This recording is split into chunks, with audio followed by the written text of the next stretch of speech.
next guy, Moskov, had 17. Thompson had 15. But most of those were just putbacks when he got the rebounds. Mm-hmm. But the backcourt, horrible. 1 point. Horrible. So horrible. Y'all jacked this dude's head up so much that he thought he was a superstar, and he sucks. The Delhi train has been derailed. Dellavedova is Australian for you suck. That is what Dellavedova means in Australia. 1 point, and it was, listen, the first couple games, I know you don't give him credit. I give him credit for getting the airspace of Curry. Yeah, but he was throwing up bricks. Because then the next couple of games, you've seen him throwing up the same type shots and drilling them. I'll tell you what, it was 50-50. He did get into his airspace, in my opinion, that he did bug some of Curry timing shots. But like you said before, these are shots that Curry do make. Oh, exactly. They do make. Even when you got someone in his face, Curry usually make these shots in your face. And then he did it later on. Yeah. He was drilling them later on, and you're like, oh, there it is. Yeah, he's back. So, yeah, there it is. So either you are in this guy's face, he still drills a shot, or he is able to create airspace with his wonderful ball handling skills and able to create space and drill shots in your face. One game in Game 5 where he actually had Dellavedova turn around looking back towards Cleveland, spinning around and don't know where Stephen Curry was. He was back over in Golden State drilling a three in his face. I went crazy, and this is what you. The funny thing is, I couldn't have heard you. The funny thing is though is that, like Kevin said, you react more crazy about a Steph Curry three than you do about a dunk now. Yeah. Because it is just like, who does that? You can make your shot off the dribble 25-some feet beyond. That's tough, man. It's tough. It's fun to watch, though. Watching him do that, you like, ooh, and you say ooh 5 times, and then he hits the shot, and you're like, oh. Even when he's missed, you think it's going in. And then you're like, oh. It's like, oh, if he would have made that, I'll leave. I just said what Van Gundy said. What I say all the time, you make that, I'm leaving. I'm leaving. But I tell you what, the Delhi train, it came running into a train wall. It went off the tracks. It derailed. It turned into Steph Curry is just that dude, man, and from a 3-star recruit out of North Carolina, going to Davidson, a small school, making a Sweet 16 run when he was in the tournament, to now being a 7 pick in a 2009 draft, and 2008, 2008. And for this team to be where they're at right now and can say that they're a champion is just a testament to him and the rest of his teammates and that staff. Golden State, even when it was like winning 25-some games, that arena was still fairly packed. And credit to that. And we were watching the watch party on the show, and you was like, "Oh, there's a lot of Asians, over there." A lot of Asians. But it's a testament to that team. Well deserved. Steph Curry, he did have some struggles, but he shook it off, just like your most valuable player is supposed to do. You had some ups and downs in the finals, in the playoffs, and you found a way through it. Steph Curry ended up dropping 25 last night, orderly fashion. I mean, he hit only 3-point shots or whatever, but he did his thing as far as creating for his other teammates, and they won this series without Curry and Thompson having those games. They won this series without having to rely on their 2 biggest stars, arguably, having those games and having it together. I was waiting for the game where both played well, and if they would ever played well, it's like I told somebody the other day, dude, Cleveland had to play their best games, and Golden State was playing some of their worst games, and Golden State was still in contention to win the game. That's how perfect Cleveland had to play to win this series. I said this series could have been over in 4 or 5 games, if not for just LeBron in one game willing it and them getting lucky in overtime. This series could have been over a lot quicker if those guys would have played at their potential. Harrison Barnes played like poop most of the series. Deron Green didn't play good until they did the little switcheroo. And Klay Thompson, for his most part, he played bad. He played bad except that one game. And then, but Andre Iguodala was the key. As soon as they inserted him in, everything changed. And Andre Iguodala was the one that was playing the most consistent ball. Hence why he deserved to get the MVP. Tell me what you think about him as far as this series, and what did you see in your eyes about what did he do to actually be effective in this series? He was making a shot. He was doing what we all know Andre Iguodala could do. He can score. We all know Andre Iguodala can score. And that's what he did. Yeah, to me, I saw Andre doing what he did in Philly as well. He was able to create for others. He was able to be that extra ball handler when Steph Curry didn't have to handle the ball all the time. Andre Iguodala also got you 7 assists, 7 rebounds, 9 points. Just the little things that, that got you there. So even when it was funny because Steve Kerr even pointed out, gave his video film coordinator credit because he was pointing out things that Iguodala was doing to affect the series.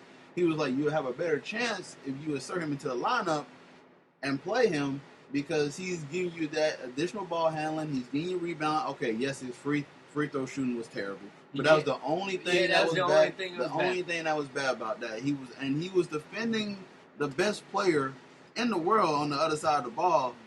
And he did a pretty darn good job at it and was still being efficient enough on offense to affect the game. You're spending energy on defense to guard the best player. You're doing things still pretty productive on the offensive end. Credit to Iguodala because that's a lot of that's a lot to ask of someone. Golden State took LeBron out of the game on the defensive end. They took him out of the game completely on the defensive end. He had no real say on the defensive end of the floor. Offensive end of the floor, LeBron had to say. Defensive end on the floor, though, LeBron really didn't have the say that he usually does in these playoff games. You didn't see LeBron getting put on Curry. You didn't see, because one times we seen LeBron on Curry, Curry would just back him up and drill a three-pointer. Yeah. So you didn't see LeBron doing what he used to do, where he would go and guard the best player on the team. He really had no impact on the defensive end of the floor. Right. Let's talk about the valuable award, and we got the votes here. As you see, it had 4 votes for LeBron, and Andre received 7. The one who voted for LeBron was Howard Beck, Steve Ashburner, Zach Lowe of Grantland, and then Jeff Van Gundy for ABC TV, of course. Now, we know there was talks about LeBron possibly could win the MVP and everything like that for the series. Even LeBron himself said he wouldn't want to accept it because he's here to win the title, not to win an individual award. Now, do you believe Andre really deserves this? Can you see LeBron still somehow getting this in a losing effort? Oh, LeBron played the best out of anybody on the floor. The most valuable player on that thing was Andre Iguodala because as soon as they put him into the game, you seen what happened.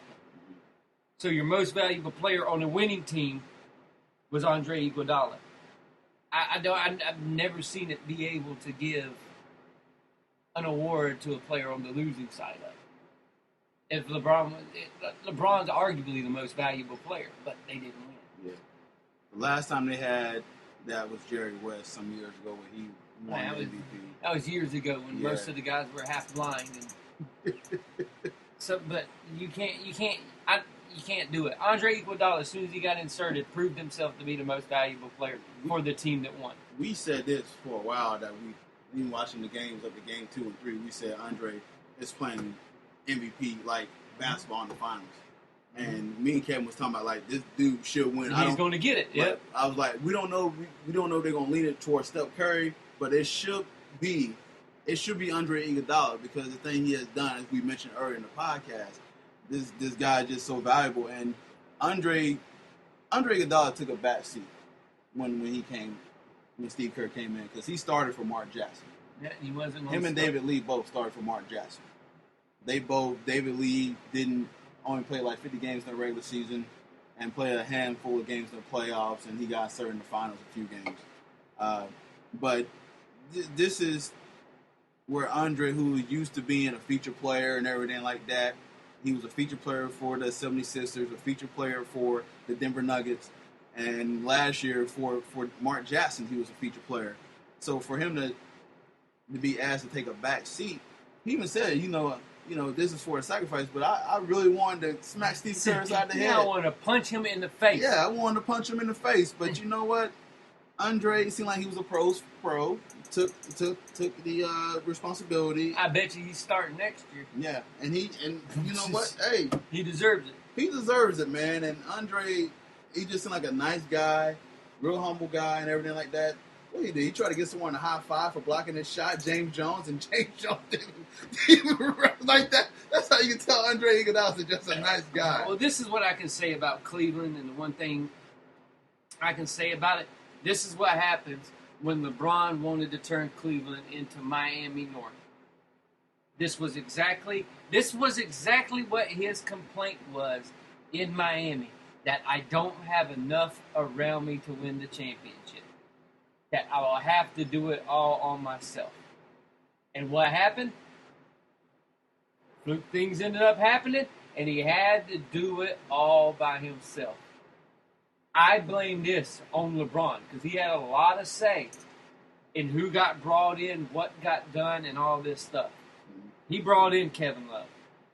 He wanted to trade for J.R. Smith and all of them.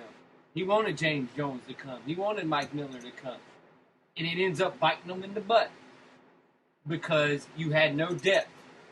And the depth you did have was old as dirt. Yeah, when you lost Irving in the game one, and I, for one, guilty, I thought they was going to get swept. And I give credit to LeBron for being that dude, man. And I still don't even think if Irving was there, it would have went past yesterday. I still think they would have lost in 6. Even if Irving's there, I still think they lose in 6. I thought it would have went 7 with Irving, in my opinion, but I still think Golden State would have won. But they would have had additional scoring. But if they still would have inserted Iguodala into the game, it still would have. If they would have figured it out and put Iguodala into the game and did the same stuff, then LeBron's penetrating to the hole, kicking it out. Shumpert, brick.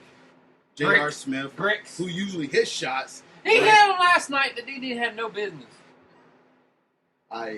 J.R. Smith didn't use. He just didn't show up. Let's just be honest, He man. sucked. The one game he showed up for like one half, and that was it. And then he went right away. It was game 5. He showed up for one half, and then the second half you didn't hear from him again. And game 6 he just was horrible. So I will say this though. I do think with a healthy team next year, if they are healthy, that in the East they'll be back there. Cleveland will be back in the finals. Their biggest mistake was the Kevin Love trade. I'll still say it to this day. Their biggest mistake was the Kevin Love trade. They should not have done it. What do you do now that Tristan Thompson actually showed? Well, he can't have a coming out party this playoffs. He's been solid. Of course, he's been a decent defender. He's an elite rebounder, at least offensive rebounder. He's got an elite ability as far as that. Still a young player, and he's durable. To throw that out there. Well, Tristan Thompson's what they need. Mm-hmm. Kevin Love's what they want, but Tristan Thompson's what they need. If they would have got Tristan Thompson, and then if they would have not got Kevin Love, mm-hmm. and still had Mozgov and imagine which one? Wiggins, Andrew Wiggins, yeah. Imagine Andrew Wiggins playing with all them guys. Mm-hmm. They would have been better.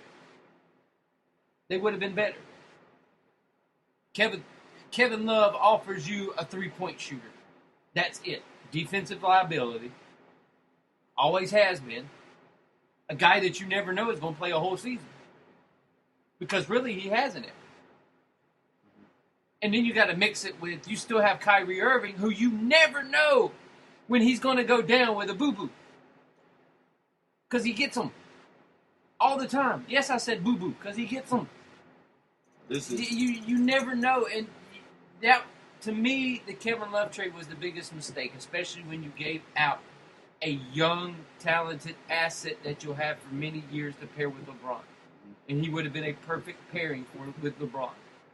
Well, it's ironic that you mentioned that now because they traded Andrew Wiggins, who was able to create his own shot. That would have been nice coming off the bench or starting with him.